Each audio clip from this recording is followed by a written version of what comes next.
Fala galera, beleza? Vocês também tá legais, tranquilo de boa? Então tá, galera, é o seguinte, a gente sabe tudo o que tá acontecendo, né, esses conflitos, Iraque, Estados Unidos e tal, e muita gente tá chamando a atenção agora pro Irã. O Irã que é um país que vem sendo muito discutido no jornalismo, assim, há bastante tempo, por vários motivos que eu vou listar aqui pra vocês, mas muita gente não conhece o Irã, não sabe o que é o Irã, por que existe esse conflito, meu Deus, da onde que vem essa raiva que ele tem dos Estados Unidos.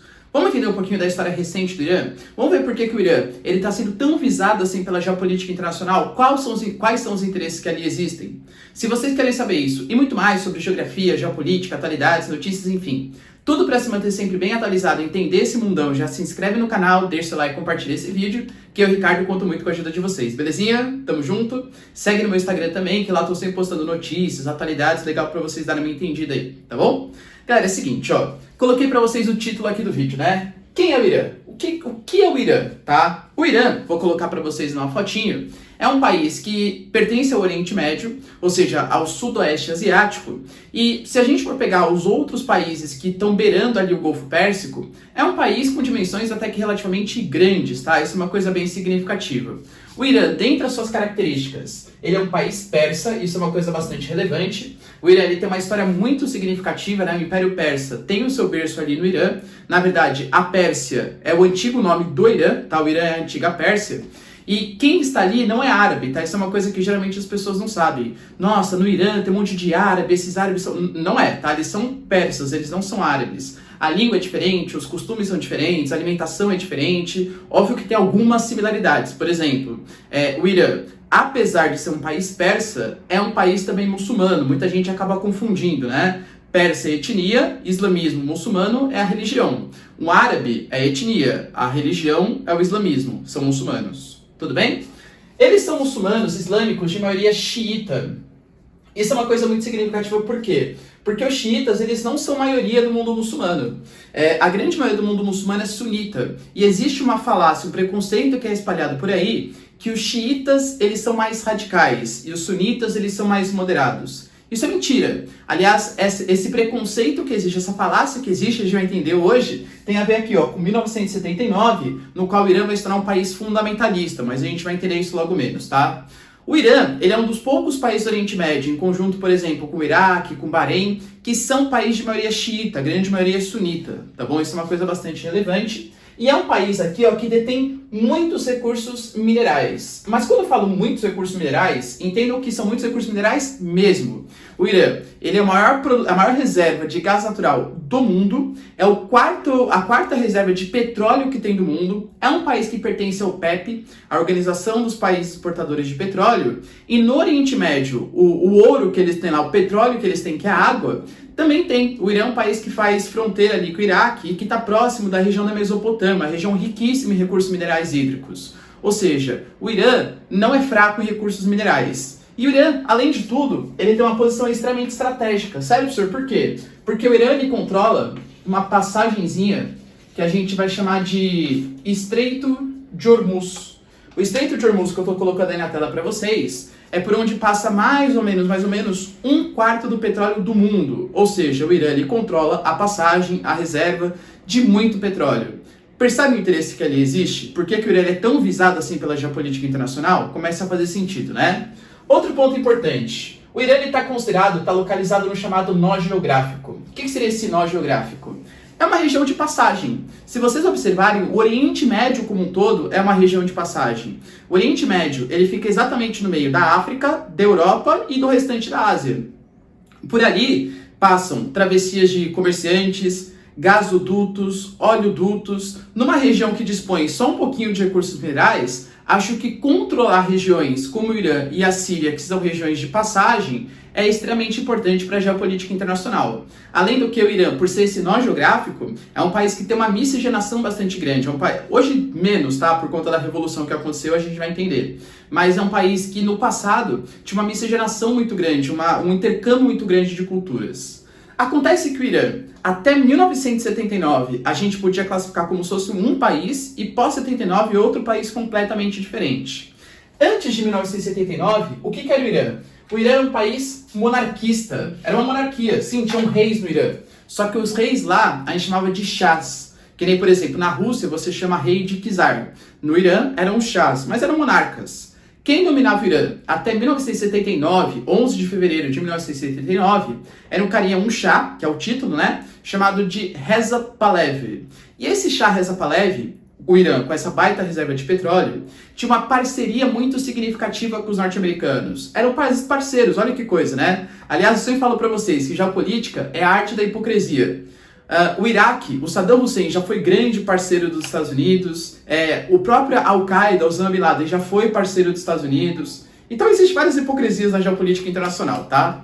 O Irã é mais uma delas. Acontece que o Irã é um país muito rico, só que tinha uma grande desigualdade social. E a população começou a perceber isso.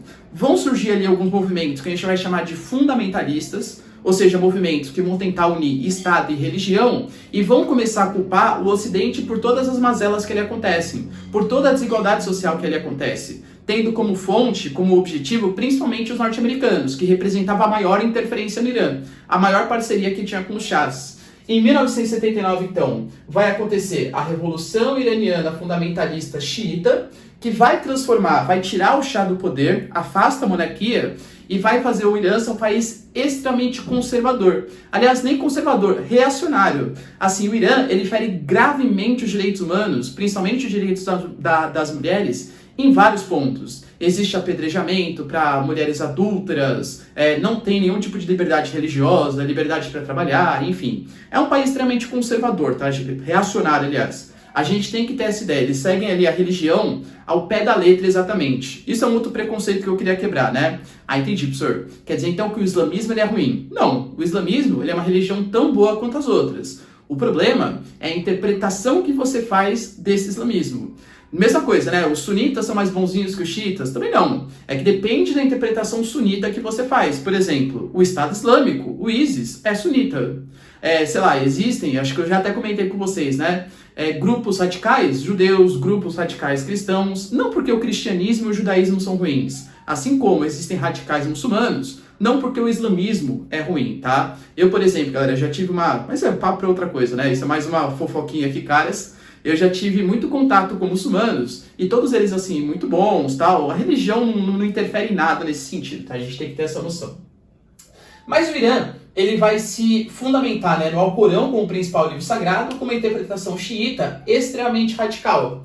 Vai ser um país, então, que vai começar a culpar os Estados Unidos por tudo e vai querer afastar essa influência ocidental. Vocês percebem da onde que surge na mentalidade do mundo ocidental, principalmente, que xiita é radical?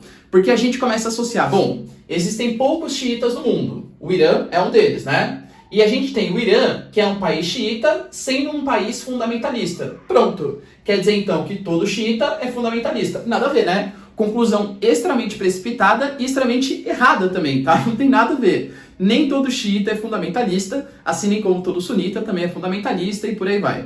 Beleza? Mas o Irã ele começa, então, a combater esse mundo ocidental. Então o Irã ele começa a crescer e ele começa a ascender, ele começa a ser, digamos assim, o líder geopolítico daqueles países do Oriente Médio que são contra a influência ocidental na região. E aí o Irã ele começa a fazer algumas proximidades mais intensas com países contra essa influência ocidental. Hoje a gente tem, por exemplo, o Irã, os principais parceiros, né? A Síria, com toda certeza, a Síria de Bashar al-Assad. Os Houthis, para quem não sabem, são um grupo ali do Iêmen. O Iêmen que vem passando uma guerra civil muito grande, tem apoio do Irã, o que, aliás, até sustentou a saída do Trump do acordo com o Irã. O Trump falou que o Irã estava armando grupos terroristas, vai saber o que é isso, né? Segundo o Trump.